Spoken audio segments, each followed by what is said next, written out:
Hello friends, आज के session में हम देखने वाले हैं कि कैसे वर्चुअल डिवाइस बनी जाती है एंड्रॉयड स्टूडियो के अंदर। यानी कि जो एमुलेटर होता है, यानी कि जो अगर हमको हमारे ऐप को चला के देखना है वर्चुअली, तो उसके लिए हमको क्या प्रोसेस करना पड़ता है, क्या डिवाइस क्रिएट करनी पड़ती है और कैसे क्रिएट करनी पड़ती है, वो आज के सेशन में हम देखने वाले हैं। तो उसके लिए सबसे पहले मेरे को एंड्रॉयड स्टूडियो ओपन करना पड़ेगा। तो यहाँ मैंने एंड्रॉयड स्टूडियो ओपन कर लिया है। तो चलते हैं सीधा एंड्रॉयड स्टूडियो के अंदर। तो ये एक एंड्रॉयड स्टूडियो का प्रोजेक्ट मैंने बाय डिफॉल्ट क्रिएट कर रखा है। अब एंड्रॉयड स्टूडियो के अंदर ही आपको कहीं न कहीं ऑप्शन मिलेगा एंड्रॉयड वर्चुअल डिवाइस बनाने का, जिसको हम शॉर्ट में बोलते हैं एवीडी, एंड्रॉयड वर्चुअल डिवाइस, जिसको एमुलेटर भी बुलाया जाता है, ठीक है? इसका मतलब क्या है? इसका पर्पज़ क्या है? पर्पज़ ये है कि अगर इन केस आपके पास में रियल डिवाइस नहीं है, यानी कि हार्डवेयर डिवाइस नहीं है, जो रियल में 3D ऑब्जेक्ट अगर आपके जो फ़ोन्स हैं जिनको आप यूज़ करते हो, अगर वो नहीं है, तो आप डिबग कैसे करेंगे?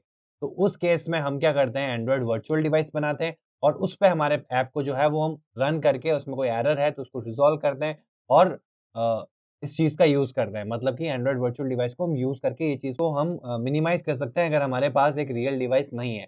तो स्टार्ट करते हैं। तो सबसे पहले आपको यहाँ पे एंड्रॉयड वर्चुअल डिवाइस की सेटिंग्स ढूँढनी पड़ेगी। तो यहाँ राइट हैंड साइड में आप देखेंगे तो यहाँ पे आपको विज़िबल होगा Android virtual device, AVD manager, ठीक है? ये आपको सेटिंग्स थोड़ी मैं ज़ूम कर लेता हूँ। तो यहाँ मैंने थोड़ी फ़ॉन्ट साइज़ बड़ी कर दी है और विज़ुअलिटी भी थोड़ी बड़ी कर दी है। तो अब आप यहाँ राइट हैंड साइड में देखेंगे तो यहाँ पे एक आपको फ़ोन जैसी आइकन दिखेगा, फ़ोन के जैसा और नीचे एंड्रॉयड का आइकन दिखेगा। इसको हम कहते हैं एवीडी मैनेजर।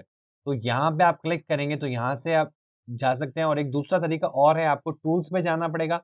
ये जो ऊपर आपको ऑप्शंस दिख रहे हैं टूल्स पे जैसे ही आप क्लिक करेंगे तो यहाँ पे भी आपको एवीडी मैनेजर दिख जाएगा। तो आप दोनों में से किसी भी वे पे क्लिक करके ये जो पर्टिकुलर योर वर्चुअल डिवाइस करके जो डायलॉग बॉक्स या पॉपअप बॉक्स आ रहा है, इस पे जाने का तरीका है, ठीक है? तो इस पर्टिकुलर बॉक्स में आने के बाद में यहाँ पे आपको ऑप्शन मिलेगा क्रिएट अ वर्चुअल डिवाइस। तो आपको जस्ट यहाँ पे सिंपल टैप कर देना है। अब देखो वर्चुअल डिवाइस बनाने से पहले कुछ प्री रिक्विजिट है, वो ये आपको पता रहना चाहिए कि वर्चुअल डिवाइस का मतलब क्या हो गया, हम वर्चुअली कोई डिवाइस को रन कर रहे हैं, मतलब कि एक एंड्रॉइड फ़ोन को रन कर रहे हैं वर्चुअल। मतलब एक ऐसा एनवायरनमेंट दे रहे हैं जहाँ पे एक एंड्रॉइड फ़ोन जो है वो पूरा सेटअप हो सकता है। तो उसके लिए उसको रैम चाहिएगी, उसको एक मेमोरी चाहिएगी इंटरनल, एक्सटर्नल। तो इसके लिए आपको ये चीज़ का ध्यान रखना है कि जितनी ज़्यादा रैम होगी, उतना आपका इस एमुलेटर का या इस एंड्रॉइड वर्चुअल डिवाइस का परफॉर्मेंस अच्छा होगा। अगर रैम कम है तो ऐसा कोई भी नहीं है कि ऐसा कोई प्रॉब्लम नहीं है कि क्रिएट नहीं हो सकता, क्रिएट हो सकता है। लेकिन क्या होगा, जो लैग है, वो आने बहुत स्टार्ट हो जाएँगे अगर आपकी रैम कम है। फॉर एग्ज़ाम्पल मैं रैम लेता हूँ 2 जीबी, तो अब अगर आपको एक एंड्रॉइड स्मार्टफ़ोन भी चलाना है, तो आपको उसके लिए भी मिनिमम 2 से 4 जीबी रैम चाहिए होती है। देन आपका जो जिस पे आप चला रहे हो विंडोज़, मैक जो भी ओएस है, उसको भी एक मिनिमम रैम चाहिए होती है। तो अगर आप 2 को डिवाइड करोगे तो 1 जीबी रैम अगर आप फ़ोन को दोगे और 1 जीबी रैम आपको डेस्कटॉप को देनी पड़ेगी, यानी कि आपके ओएस को देनी पड़ेगी।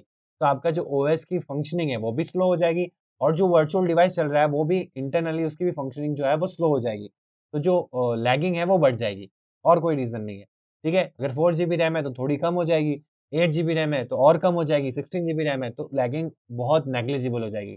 तो जभी भी आपको हायर किया जाता है एज़ अ एंड्रॉइड डेवलपर किसी भी कंपनी के अंदर, आपको एक वेल इक्विप्ड पीसी दिया जाता है या लैपटॉप दिया जाता है जिसमें मिनिमम 16 जीबी रैम हो, एसएसडी हो, ताकि जो आपकी प्रोसेसिंग है, जो आपका टाइम पीरियड है जिसमें आप प्रोजेक्ट को बिल्ड करोगे, उसमें जो ये लैग आके जो टाइम इंक्रीज़ हो जाता है वो डिक्रीज़ किया जा सके। ठीक है? तो मेन चीज़ का आपको ये ध्यान रखना है कि रैम अच्छी है, रैम ज़्यादा है, तो आप इसको अच्छे से मैनेज कर पाएँगे, इसका जो परफ़ॉर्मेंस है वो अच्छा होगा। अगर रैम कम है, तो ऐसी कोई प्रॉब्लम नहीं है कि आपका एवीडी नहीं बन सकता या नहीं चल सकता, चलेगा ज़रूर, लेकिन प्रॉब्लम क्या रहेगी, वो प्रॉब्लम ये रहेगी कि जो लैग्स हैं वो बढ़ जाएँगे, ठीक है? अब आपको इस केस में यहाँ पे ये जो स्क्रीन आती है, इसमें आपको बहुत सारे ऑप्शंस मिलते हैं।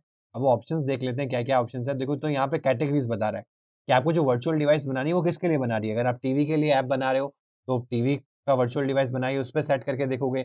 अगर आप फ़ोन के लिए ऐप बना रहे हो तो फ़ोन का वर्चुअल डिवाइस बनाओगे। अगर आप वीआर ओएस के लिए बना रहे हो यानी कि वॉचेज़ के लिए बना रहे हो तो उसके लिए आपको क्या करना पड़ेगा, जो एमुलेटर है या वर्चुअल डिवाइस है वो वॉच वाली बनानी पड़ेगी। वॉच की जो साइज़ होती है उसके हिसाब से, ताकि आप उसको ईज़िली समझ पाओ और टेस्ट कर पाओ उस पर्टिकुलर स्क्रीन टाइप के लिए। देन आपका आता है टैबलेट। बस फ़ोन और टैबलेट के लिए अंदर डिफ़रेंस ये है कि टैबलेट की जो साइज़ है, वो थोड़ी-सी बड़ी होगी, ठीक है? तो लेंथ और विड्थ का जो रेशियो है, वो थोड़ा-सा कम होगा। फ़ोन में ज़्यादा होगा और टैबलेट में कम होगा। देन ऑटोमोटिव यानी कि ऑटोमोबाइल्स के लिए अगर आपको कोई ऐप बनानी है, तो ये वर्चुअल डिवाइस जो है, वो आपको क्रिएट करनी पड़ेगी। क्योंकि हम फ़ोन और टैबलेट के लिए सीख रहे हैं तो हम फ़ोन वाला क्रिएट करेंगे। अब जैसे मैं फ़ोन पे क्लिक करता हूँ, तो यहाँ पे इतनी सारी आपको डिफ़ॉल्ट स्क्रीन्स मिल रही है, स्क्रीन्स है, स्क्रीन्स इन द सेंस कि आपको यहाँ पे राइट हैंड साइड में स्क्रीन की साइज़ दिख रही है, जैसे मैं पिक्सेल 4 एक्सेल लेता हूँ, तो ये मेरे को बता रहा है कि जो आपका एमुलेटर ओपन होगा, उसकी विड्थ इतनी रहेगी, हाइट इतनी रहेगी, ठीक है? और डायगोनल में इंच इतने रहेंगे, 6.3 इंचेस, ठीक है? और साइड में ये जो प्ले स्टोर है, ये आपको बता रहा है कि अगर जिस-जिस में भी ये आइकन दिख रहा है, दैट मीन्स उसमें प्ले स्टोर मिलेगा आपको।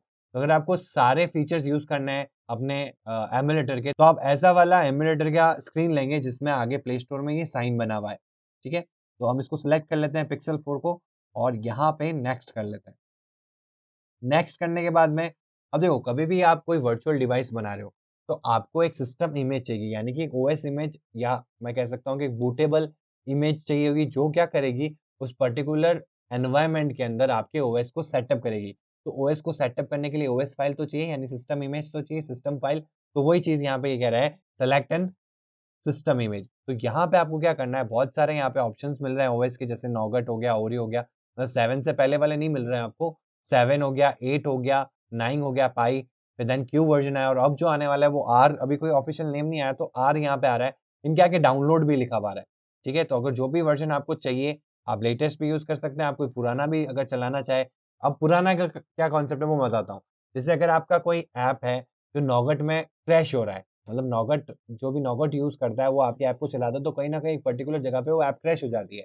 तो अगर आपको ये चीज़ चेक करनी है, डिबग करनी है कि वो क्रैश क्यों हो रही है और आपके पास जो फ़ोन है उसमें आपका 10 वर्ज़न है या ओरियो वर्ज़न है, तो आप नौगट पे तो चेक नहीं कर पा रहे हो, उसके लिए आपको एक ऐसा फ़ोन चाहिएगा जिसमें नौगट ओएस हो। तो अब वो आप ढूँढोगे या लेके आओगे, उससे अच्छा आप वर्चुअल डिवाइस बनाओगे, जिसमें ओएस क्या डालोगे, नौगट डालोगे और फिर उस वर्चुअल डिवाइस में अपने ऐप को चला के टेस्ट करोगे। तो यहाँ पे भी ये बेनिफिट है, ठीक है, वर्चुअल डिवाइस का। तो यहाँ पे आपको सेलेक्ट ओएस कैसे करना है आपको समझ में आ गया है। अगर आपके पास कोई ऐसी कंडीशन नहीं है, तो आप जो सबसे लेटेस्ट है और जो सबसे स्टेबल वर्ज़न है ओएस का वो यूज़ करेंगे। तो क्योंकि मैंने क्यू यहाँ पे डाउनलोड कर रखा है, तो मैं क्यू को यूज़ करने वाला हूँ। तो जैसे अगर आपके डाउनलोडेड नहीं है, तो आपको इस पे क्लिक करना है। अब यहाँ पे ये ऑप्शन कह रहा है system image must be selected to continue. तो यहाँ पे जो आपने सेलेक्ट किया उसको डाउनलोड नहीं किया गया, तो आपको जस्ट डाउनलोड पे टैप करना है। इंटरनेट ऑन होना चाहिए आपका, अगर इंटरनेट ऑन होगा तभी ये चीज़ डाउनलोड हो पाएगी, देन आप इसको सेलेक्ट कर पाएँगे। तो मैंने क्यू डाउनलोड कर रखा है तो मैं क्यू को यूज़ करने वाला हूँ और जैसे ही मैं नेक्स्ट कर रहा हूँ उससे पहले यहाँ देखो एक हेक्सेम, HAXM ये हार्डवेयर एक्सेलरेटेड एक मशीन है जो यूज़ आती है आपके वर्चुअल डिवाइस को चलाने के लिए। तो जभी भी आपको वर्चुअल डिवाइस चलानी है एंड्रॉइड के अंदर तो आपको ये इंटेल का हेक्सेम इंस्टॉल करना ही पड़ेगा। तो मैन्युअली अगर आप कई बार स्टार्टिंग में जब वर्चुअल डिवाइस क्रिएट करते हैं तभी ऑप्शन पूछ लेता है। अगर ये ऑप्शन नहीं पूछता है तो जब फर्स्ट टाइम आप एंड्रॉइड वर्चुअल डिवाइस क्रिएट करोगे तब ये ऑप्शन पूछेगा। ठीक है? अभी मैं आपको बताता हूँ क्योंकि ये साइज़ बड़ी है ना तो आपको इस डायलॉग बॉक्स में पूरा दिख नहीं रहा है। तो यहाँ पे देख सकते हैं। तो यहाँ पे देख सकते हैं इंस्टॉल हेक्सेम ऑप्शन आ रहा है, इस पे आप क्लिक कर दें। ठीक है? सबसे पहले आपको ये काम करना है। अब एंड्रॉइड वर्चुअल डिवाइस यानी कि एंड्रॉइड एमुलेटर को चलाने के लिए आपको क्या चाहिए होता है? हेक्सेम चाहिए होता है और ये बाय डिफ़ॉल्ट उसकी क्या माँग रहा है? एक रैम माँग रहा है। रैम एलोकेशन आपको करनी पड़ेगी। तो वो रैम मैं यहाँ दे रहा हूँ, तो वो मैं क्या कर रहा हूँ, देखो रिकमेंडेड ही यूज़ करना। अगर आपके पास एक्स्ट्रा भी है, तब भी आप रिकमेंडेड जो है वो यूज़ करना, चला के देखना। अगर आपको performance up to the mark नहीं लगे, तो आप इस रैम को चेंज कर सकते हैं, आप इसको बढ़ा सकते हैं। ठीक है? बट जब तक आपको इसकी ज़रूरत ना पड़े, तब तक आपको क्या करना है, जो रिकमेंडेड सेटिंग्स है, वही आप इनकी यूज़ करें। तो यहाँ पे रिकमेंडेड 2 जीबी बता रहा है, मैंने इसको ही नेक्स्ट कर देना है। यहाँ पे ऑटोमेटिकली इंस्टॉल करेगा और आपसे ऑप्शन माँगेगा, मतलब एडमिन कंट्रोल माँगेगा, तो येस कर देना आप और यहाँ पे इंस्टॉल हो रहा है। तो यहाँ पे आप देख सकते हैं कि इंटेल हेक्सेम इंस्टॉल्ड सक्सेसफुली और आप यहाँ पे फिनिश कर दें। अब हम करते हैं नेक्स्ट पे क्लिक। अब देखो यहाँ पे अभी भी हेक्सेम नॉट इंस्टॉल्ड आ रहा है, तो हो सकता है आपको रीस्टार्ट करना पड़े, ठीक है? अभी अपन क्रिएट कर लेंगे, जब स्टार्ट करेंगे और फिर भी स्टार्ट नहीं होता है, तो हम क्या करेंगे, रीस्टार्ट करके फिर स्टार्ट करने की कोशिश करेंगे, तब स्टार्ट हो जाएगा आपका वर्चुअल डिवाइस। तो अभी हम एक बार के लिए क्या करते हैं, क्रिएट कर देते हैं वर्चुअल डिवाइस को। तो यहाँ पे आपसे एवीडी का नाम पूछेगा, आप कोई भी नाम दे सकते हैं, जैसे कि माय एमुलेटर या पिक्सल एमुलेटर, जो भी आपको नाम देना है, ठीक है? तो जो भी आपको यहाँ पे नाम देना है, वो आप नाम दे सकते हैं। ठीक है? देन आपको बाय डिफ़ॉल्ट कौन-सा मोड चाहिए स्टार्टअप पे? पोर्ट्रेट मोड चाहिए, लैंडस्केप मोड चाहिए, वो आप यहाँ देख सकते हैं। तो मैं पोर्ट्रेट कर रहा हूँ बाय डिफ़ॉल्ट और कुछ सेटिंग्स को चेंज नहीं करना है आपको, सिर्फ फिनिश पे क्लिक कर देना है। जैसे ही आप फिनिश करेंगे तो आपका वर्चुअल डिवाइस जो है वो क्रिएट हो जाएगा और यहाँ पे जैसे कि आप देख सकते हैं क्रिएट हो चुका है और अब आपको यहाँ पे प्ले पे क्लिक करना है। प्ले पे क्लिक करने से क्या होगा, देखो लॉन्च दिस एवीडी, यानी कि इससे क्या होगा, आपका वर्चुअल डिवाइस ओपन होगा। तो हम इस पे क्लिक कर देते हैं। तो यहाँ पे आप नीचे की तरफ ऑप्शन देख सकते हैं स्टार्टिंग एवीडी, ठीक है, दैट मीन्स क्या हो रहा है, एवीडी स्टार्ट हो रहा है। तो यहाँ पे आप देख सकते हैं कि आपका वर्चुअल डिवाइस जो है वो ओपन हो चुका है, लेकिन अभी फ़ोन चला नहीं, मतलब कि अंदर का जो व्यू है अभी दिखेगा नहीं, क्योंकि वो स्टार्ट हो रहा है फ़ोन। तो फ़ोन जो भी स्टार्ट होता है तब आप देखते हो कि आपका फ़ोन ब्लैंक स्क्रीन आता है। और अभी आप देख सकते हैं कि गूगल, ये पिक्सल का फ़ोन है, तो स्टार्टिंग में आप ऐसा ही कुछ देखते हैं। तो अब आपका जो एमुलेटर है वो स्टार्ट हो रहा है, और एज़ एन आपको ऐसा लग रहा है आपने एक पिक्सल फ़ोन को ले रखा है और आप उसको यूज़ कर रहे हैं, ठीक है? बस फ़र्क ये है कि आपके हैंड में नहीं है, ये आपके स्क्रीन के ऊपर आ रहा है एज़ अ वर्चुअल डिवाइस, ठीक है? तो सेम काम करेगा, अगर आपके पास ये फ़ोन भी होता तो जैसा वर्क करता वैसा ही ये आपका वर्चुअल डिवाइस वर्क करेगा। उसमें जो ऐप डालना है, इंस्टॉल करना है वो आप इंस्टॉल कर सकते हो। प्ले स्टोर से कुछ इंस्टॉल करना है तो वो भी कर सकते हो, क्योंकि हमने प्ले स्टोर वाला सिलेक्ट किया है। अब इसमें प्ले स्टोर भी इंस्टॉल्ड आएगा, मतलब प्ले स्टोर वाली सर्विसेज़ भी हम एक्सेस कर सकते हैं। प्ले स्टोर से कोई अगर आपको ऐप इंस्टॉल करना है तो वो भी आप कर सकते हैं, ठीक है? और अगर अपना कोई ऐप आपको इंस्टॉल करना है तो वो भी आप इसमें इंस्टॉल कर सकते हैं। ये सेम आपका जो रियल डिवाइस होती है वैसा ही काम करेगा, बस ये वर्चुअली है और वो आपके इन हैंड होता है, ठीक है? तो जब तक ये स्टार्ट होता है, हम कुछ इसके ऑपरेशंस देख लेते हैं, जैसे कि आप इसको मैक्सिमाइज़, मिनिमाइज़ कर सकते हैं, ऐसे साइज़ को रिड्यूस कर सकते हैं। जैसे कि मैंने इसको छोटा करना है तो मैं ऐसे कर सकता हूँ, और अगर मेरे को साइज़ में इसको और बड़ा करना है, फुल स्क्रीन पे करना है तो इतना कर सकता हूँ। हाँ, इसका रेशियो मेंटेन रहेगा, ठीक है? रेशियो क्यों मेंटेन रहेगा? फ़ोन की विड्थ और हाइट का जो रेशियो है वो मेंटेन रहेगा, तभी तो फ़ोन आपको फ़ोन जैसा लगेगा। तो इसलिए आपको कॉर्नर से इसको बड़ा करना है। कॉर्नर पे जैसे ही आप जाओगे तो आपको ये एरो मिल जाएगा। जैसे आप इमेज के पास जाते हो तब आपको मिलता है पेंट के अंदर। आपको ऐसे ड्रैग करना है। तो अगर आपको पूरी स्क्रीन पे दिखाना है जैसे कि मैंने यहाँ पे दिखाया है, तो आप देख सकते हैं कि पूरी स्क्रीन पे आ रहा है, ठीक है? आप इसको छोटा करना चाहते हैं, तो इतना छोटा भी आप कर सकते हैं। एक लिमिट होगी, इससे आप छोटा नहीं कर पाएँगे इस एमुलेटर को। तो आप देख सकते हैं इससे छोटा आपका एमुलेटर नहीं होगा। तो ये एक मिनिमम साइज़ है, इससे छोटा आप एमुलेटर को नहीं कर सकते, लेकिन मैक्सिमम आप जितना बड़ा करना चाहें उतना आप इसको बड़ा कर सकते हैं, जिससे कि आपको विज़िबिलिटी हो, ठीक है? कि अगर आपको कोई चीज़ सही से क्लियर नहीं है तो आप उसकी साइज़ को बड़ा कर सकते हैं यहाँ से, ये ऑप्शन आपको एमुलेटर में मिल जाता है, ठीक है? तो ये अब नॉर्मल जैसा आपका एक फ़ोन होता है वैसा ही आप कुछ देख सकते हो कि ऊपर नोटिफ़िकेशन का ड्रॉवर आ रहा है, नीचे की साइड में आपके पास जो बाय डिफ़ॉल्ट ऐप्स आते हैं वो इंस्टॉल्ड आए हैं, आप ब्राउज़र चला सकते हैं, आप प्ले स्टोर चला सकते हैं। और जो भी ब्राउज़ करना है वो कर सकते हैं। तो एक नॉर्मल जैसा आपका ऐप होता है वैसा एक वर्चुअल डिवाइस ओपन हो चुका है आपकी स्क्रीन के ऊपर, और अब आप इसके ऊपर ऐप रन करके देख सकते हैं, टेस्ट कर सकते हैं, डीबग कर सकते हैं। अब इसमें कुछ ऑप्शंस हैं जो हम देखेंगे यहाँ पे। यहाँ पे देख सकते हैं एक पावर का बटन है। ये पावर का बटन क्या करता है, जैसे आप इस पे क्लिक करेंगे तो वर्चुअल डिवाइस बंद नहीं होगी, लेकिन ये जो सिस्टम है, मतलब ये जो वर्चुअल डिवाइस के अंदर जो ओएस चल रहा है ये पावर ऑफ हो जाएगा। जैसे आपके फ़ोन को अगर आप बंद करते हैं तो कैसा होता है, फ़ोन वहीं रहता है लेकिन अंदर स्क्रीन पे कुछ नहीं दिखता, क्योंकि वो आपने पावर ऑफ कर दिया। तो वही चीज़ है यहाँ पे। देखिए, अगर आपको पावर ऑफ करना है तो यहाँ से आप पावर ऑफ कर सकते हैं। वॉल्यूम बढ़ाना, कम करना है अगर आपको फ़ोन का, इस वर्चुअल डिवाइस का, तो वो आप यहाँ से कर सकते हैं। तो ये जो ऑप्शन दिख रहा है आपको, ये वॉल्यूम बढ़ाने के लिए, वॉल्यूम घटाने के लिए, आप नॉर्मली यहाँ पे सेटिंग्स में जाके भी आप उसको ट्रैक करके भी वॉल्यूम जो है वो आप बढ़ा कम सकते हैं, ठीक है? देन यहाँ पे अगर आपको स्क्रीन को रोटेट करना है, अगर आपको लैंडस्केप मोड में अपनी ऐप को टेस्ट करके देखना है, तो वो भी आप यहाँ से कर सकते हैं। ये आप चारों डायरेक्शन में इसको रोटेट कर सकते हैं, ठीक है? तो ये रोटेशन का ऑप्शन है। देन आपका यहाँ पे ऑप्शन आता है स्क्रीनशॉट का। तो यहाँ पे एक कैमरा का ऑप्शन है जहाँ पे इसका मतलब है स्क्रीनशॉट। स्क्रीनशॉट का मतलब क्या हुआ कि अगर आपको, जैसे हम ऐप लाइव करते हैं तो हमको कुछ स्क्रीनशॉट्स देने पड़ते हैं, या फिर आपको कोई अपने ऐप के अंदर कोई स्क्रीनशॉट लेना है तो आप इसके हेल्प से यहाँ ले सकते हैं, क्योंकि अगर आपके नॉर्मल फ़ोन होता तो आप कैसे स्क्रीनशॉट लेते हैं वो एक अलग ऑप्शन होता है, आपको मैनुअली कुछ बटन प्रेस करने पड़ते हैं तब स्क्रीनशॉट होता है। तो यहाँ पे कुछ बटन नहीं प्रेस करने, यहाँ पे एक सीधा आपको ऑप्शन मिलता है, उसको प्रेस करते ही वो पर्टिकुलर जो स्क्रीन पे चल रहा होगा वो एज़ अ स्क्रीनशॉट सेव हो जाएगा। ठीक है? तो यहाँ से स्क्रीनशॉट लेने के लिए आप ये वाला क्लिक कर सकते हैं। देन अगर आपको कोई ज़ूम करके देखना है, जैसे आपको इस एरिया को ज़ूम करके देखना है, तो आप इसको मैग्नीफाइंग बटन जो है इसको यूज़ कर सकते हैं, और जैसे ही आप वापस इस पे क्लिक करेंगे तो ये वापस नॉर्मल पोज़ीशन पे आ जाएगा। ठीक है? देन वो जो 3 बटन आपके ऑप्शन यहाँ दिखते हैं, ये वाले बटन से आप सीधा बाहर आ सकते हैं।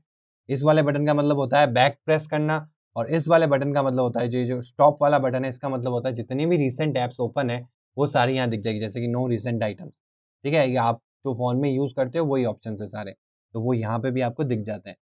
देन कुछ ऑप्शंस यहाँ पे भी होते हैं, जैसे कि लोकेशन।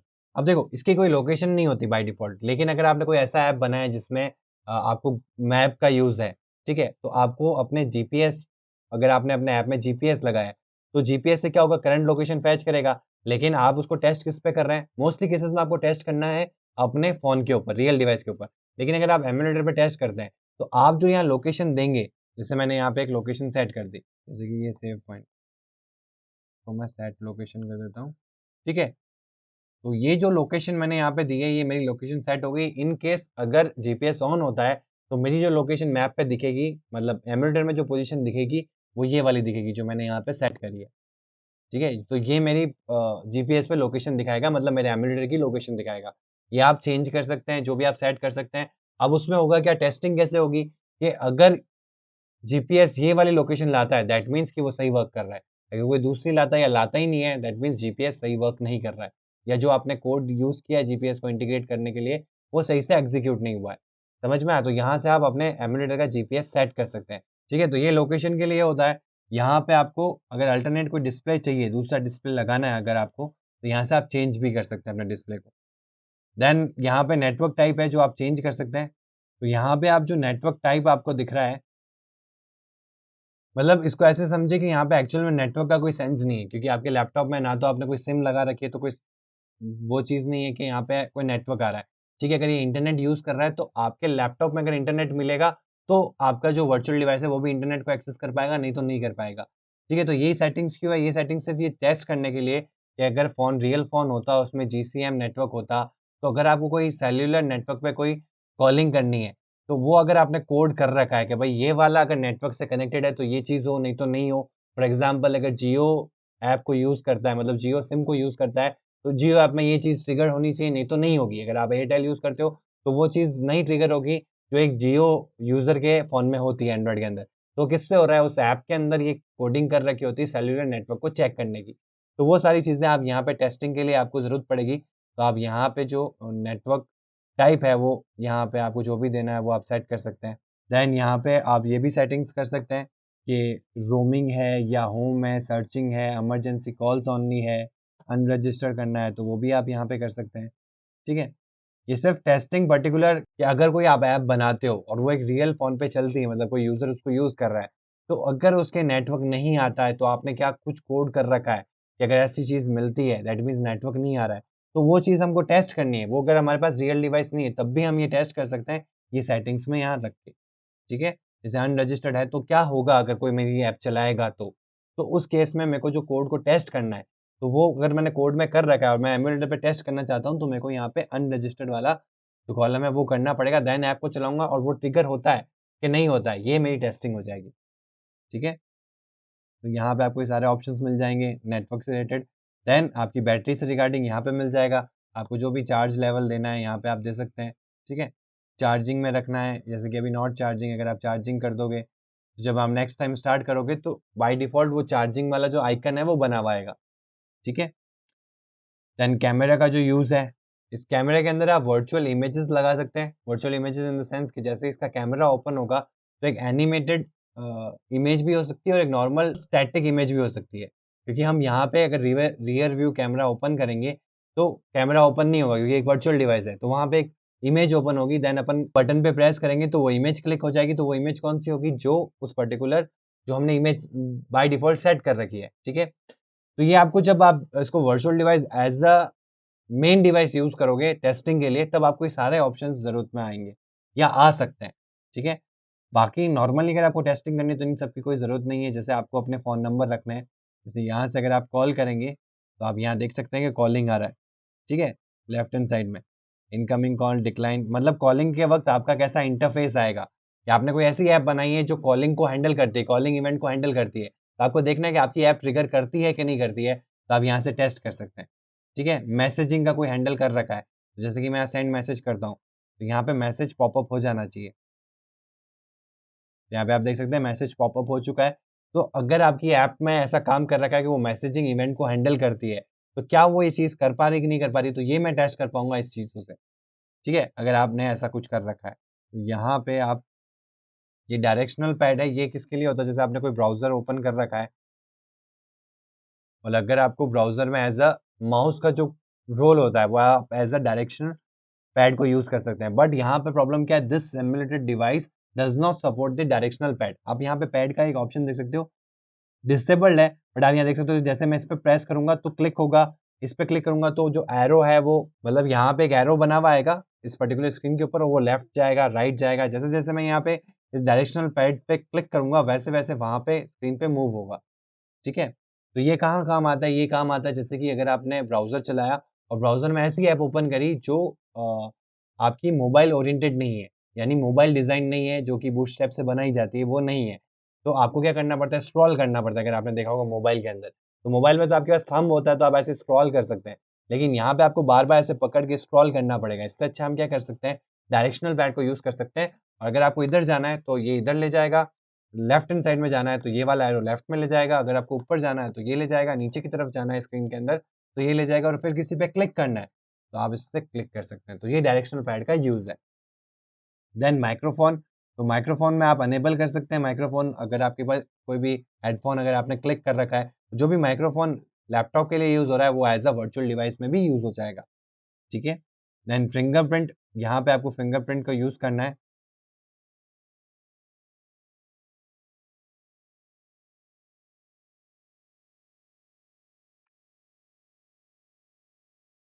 तो यहाँ पे आप देख सकते हैं कि मैंने क्या किया, सेटिंग्स में जाके वहाँ पे लॉक का ऑप्शन होता है, जैसे आपकी नॉर्मल सेटिंग्स में होता है, तो वहीं पे आपका जो बाय डिफ़ॉल्ट तो हमारा जो स्क्रीन सेंसर होता है, टच सेंसर होता है, वो अपना स्क्रीन पे होता है, तो हम मैन्युअली उसको टच कर सकते हैं। बट यहाँ पे क्या है, यहाँ पे आपका टच सेंसर है नहीं, क्योंकि वो वर्चुअल डिवाइस है, तो इसके लिए आपको सेटिंग्स में जाना है, तो ये काम क्या करेगा, आपने यहाँ बाय डिफ़ॉल्ट बहुत सारी फिंगर सेट कर रखी है, ठीक है? आपको बस ये ध्यान रखना है कि हम फिंगर 2 को यूज़ कर रहे हैं as a lock.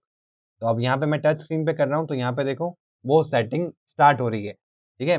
Touch the sensor और ये यहाँ पे फिंगरप्रिंट ऐड हो चुका है, कौन-सा फिंगर 2, ठीक है? ये सिर्फ़ और सिर्फ़ एक डमी सेट हुआ है, ठीक है? मतलब ये सिक्योरिटी वाइज़ नहीं है, ना ही यहाँ कोई सेंसर है, बस यहाँ पे एक सेटिंग सेंसर वाली ऑन हो चुकी है कि अब लॉक्ड है तो सेंसर लग चुका है। तो अगर आप जभी भी कोई लॉक खोलना होगा, तो आपको यहीं पे आके फिंगर 2 पे सेलेक्ट करना होगा और फिर इस टच सेंसर पे क्लिक करेंगे, तो वो लॉक खुल जाएगा, ठीक है? तो ऐसी कोई आपने लॉक वाली कोई ऐप बनाई है, तो उस केस में ये काम आ सकता है, जहाँ पे आप सेंसर को यूज़ करने वाले हैं। तो अगर आपको टेस्ट करके देखना है, तो आप एमुलेटर को यूज़ करते हुए भी टेस्ट कर सकते हैं, जहाँ पे सेंसर का कोई रोल ही नहीं है। मतलब जहाँ आप सेंसर को मैनुअली अगर मैं देखूँ, तो वहाँ पॉसिबिलिटी है, लेकिन अगर मैं वर्चुअली देखूँ, तो कोई पॉसिबिलिटी नहीं है। लेकिन फिर भी एमुलेटर में आपके पास ऑप्शन है कि आप ये काम कर सकते हैं, ठीक है? यहाँ पे इसको डन कर देते हैं, तो ये हमारी लॉक स्क्रीन सेट हो जाएगी, ठीक है? देन यहाँ पे वर्चुअल सेंसर जो है रोटेट, मूव, अगर आपको रोटेशन करना है तो आप यहाँ से भी कर सकते हैं, ठीक है? तो ये सारे ऑप्शन वो राइट हैंड साइड में आपको दिख रहे थे, वही सारे हैं, ठीक है? मूव करना है, टिल्ट करना है, ये आप सारे यहाँ पे जैसे रोटेट करना है कोई पर्टिकुलर एंगल पे, तो आपने कोई ऐसी ऐप बनाई है, जैसे कोई गेम खेल रहे हैं उसमें टिल्ट होने पे क्या होना चाहिए, ऐसी कोई अगर आपने ऐप बनाई है तो आप ये सारा काम टेस्ट कर सकते हैं इसके थ्रू, ठीक है? देन यहाँ पे आपको बग रिपोर्ट्स मिलेगी, कोई बग्स अगर इसमें आई है तो। ठीक है? अगर कोई ऐप चला रहे हो उसमें बग आई है तो वो यहाँ मिल जाएगी। देन यहाँ पे आपके स्नैपशॉट्स आते हैं, स्नैपशॉट का मतलब होता है कोई पर्टिकुलर जगह से अगर आपको ओपन करना है, रिबूट करना है, तो वो आप यहाँ पे ऐड कर सकते हो। वैसे इसकी कोई नीड आती नहीं है। अगर आप इसको यूज़ भी करते हो तो बहुत टाइम कंज्यूमिंग हो जाता है कई बार, ठीक है? तो अब आ जाते हैं रिकॉर्ड एंड प्लेबैक के ऊपर। तो यहाँ से आप रिकॉर्डिंग स्टार्ट कर सकते हैं, प्लेबैक स्टार्ट कर सकते हैं। देन गूगल प्ले स्टोर की कोई सेटिंग्स अगर आपको अपडेट करनी है तो वो यहाँ से अपडेट कर सकते हैं। तो ये जो भी लास्ट में आपको मिल रहे हैं बहुत रेयर ऑप्शंस हैं जो आपको कभी यूज़ में आएँगे। अब यहाँ पे जो हमने स्क्रीनशॉट खींचा था अगर आपको याद हो तो, यहाँ पे जैसे मैंने क्लिक किया था तो स्क्रीनशॉट लिया गया था।